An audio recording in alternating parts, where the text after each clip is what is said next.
Stage پر تشریف فرما باوقار سادات کرام، علماء ذوی احترام، خلفائے حضور گلزار ملت، حاضرین جلسہ،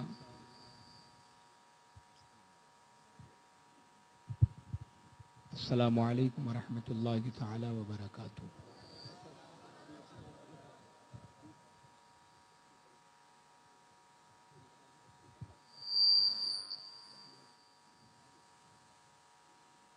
مجھ سے پیشتر آپ نے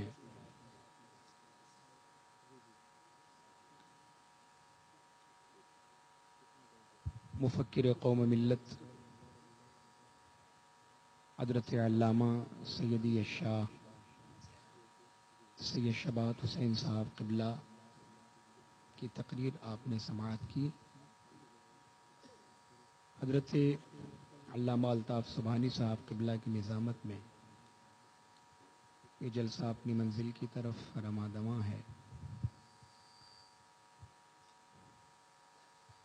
چند منٹ کے لیے فقیر بھی حاضر ہے۔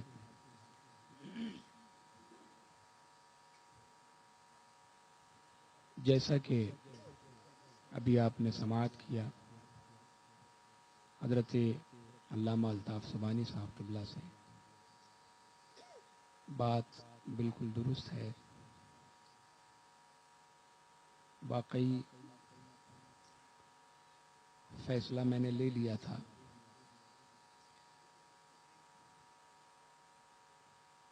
مگر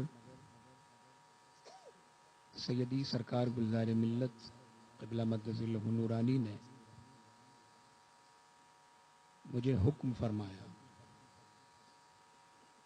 کہ میرا حکم ہے اور آپ کو آج ہی سے محفل پاک میں شرکت کرنی ہے۔ فجر کے بعد سے، آج فجر کے بعد سے حضرت علامہ سیدی شبات میاں قبلہ نے بھی کافی فون کیے اور فرمایا کہ آپ کو آنا ہے، اور تقریباً ہزاروں فون، ہزاروں میسیجز، یوٹیوب کے کمنٹس، ان سب کے میں نے پڑھے، کچھ پڑھے تو مجھے یہ احساس ہوا کہ میرے اس فیصلے سے بہت سارے لوگوں کا دل دکھا ہے، اور کئی مہینوں تک جلسوں کا سلسلہ ہے اور میں نے سب سے وعدہ کیا ہے، تو واقعی یہ وعدہ خلافی بھی ہوگی، اس کا جرم بھی مجھ پر عائد ہوگا۔ اس وجہ سے میں نے حکم حضور گلزار ملت کو مقدم رکھا اور آپ کی بارگاہ میں حاضر ہوا۔ انشاءاللہ ہم نے جو وعدہ کیے ہیں جلسوں کے، فقیر انشاءاللہ وعدے کے مطابق ہر جلسوں میں حاضر ہوگا انشاءاللہ۔ اور ایک بات یہ عرض کروں گا ہمارے تمامی محبین سے، متعلقین سے، خدا را کسی سے الجھے نہ، کسی سے جی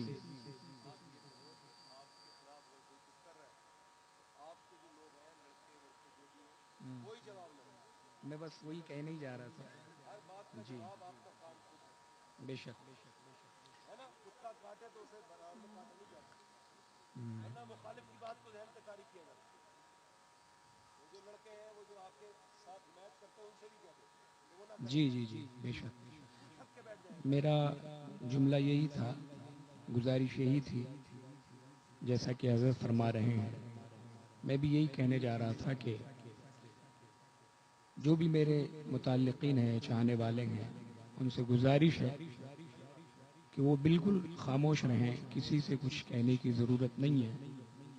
اگر کوئی کچھ کہتا بھی ہے تو کوئی جواب نہ دے، کیونکہ میں نے سب کو معاف کیا ہے، وہ بھی مجھے معاف کریں، اور قبر میں اکیلے ہی جاؤں گا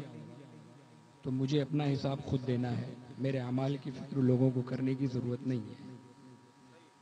ہے نا؟ لہذا میرے اپنے جو لوگ ہیں، چاہنے والے ہیں، ان سے گزارش ہے کہ بالکل خاموش رہیں، کسی سے کچھ کہنے کی ضرورت نہیں ہے۔